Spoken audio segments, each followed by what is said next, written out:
This is an abridged audio version of an article from XYZ.net.au from July 18th, 2023, and written by Adam Piggott, as originally published at Pushing Rubber Downhill. Adam Piggott writes, "There are certain certainties in life, such as death and taxes. Today, however, we can add another unfortunate reality to the list. People occasionally make poor decisions.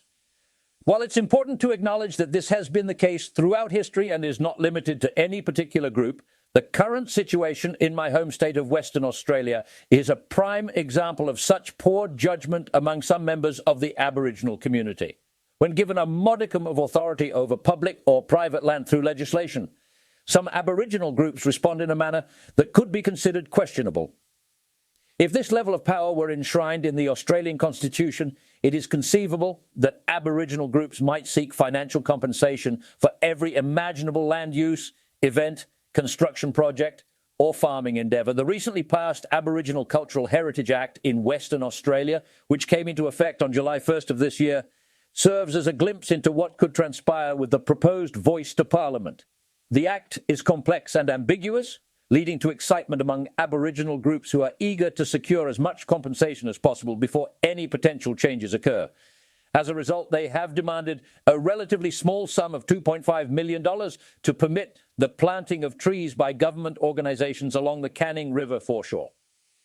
It is worth noting that when Aboriginal groups make such demands, elected political representatives often shy away from addressing the issue head-on. Few things are as cowardly as an Australian politician publicly confronted by Aboriginal compensation requests. Western Australia has a history of experiencing such situations dating back to the mid-1980s, when the development of a derelict brewery site on the Swan River was delayed for years due to passionate Aboriginal demands for compensation, the nature of which remains unclear to this day. Unfortunately, many local politicians did little to resolve the situation. As a teenager at the time, I vividly remember cycling past one of these protests on a sunny day, only to have an intoxicated Aboriginal individual abruptly accuse me in a loud and unsettling manner of being a white racist cunt. Even at that young age, the combination of words struck me as somewhat contradictory, but I digress. Western Australia's new legislation may well become the deciding factor in defeating the proposed voice to Parliament, as it has prematurely showcased the potential consequences of such a voice. The haste with which individuals in Western Australia have sought Aboriginal compensation must be causing panic among their federal Labor counterparts. It has been a mere 17 days since the legislation was passed, and already some individuals are scrambling to secure what they perceive as their fair share.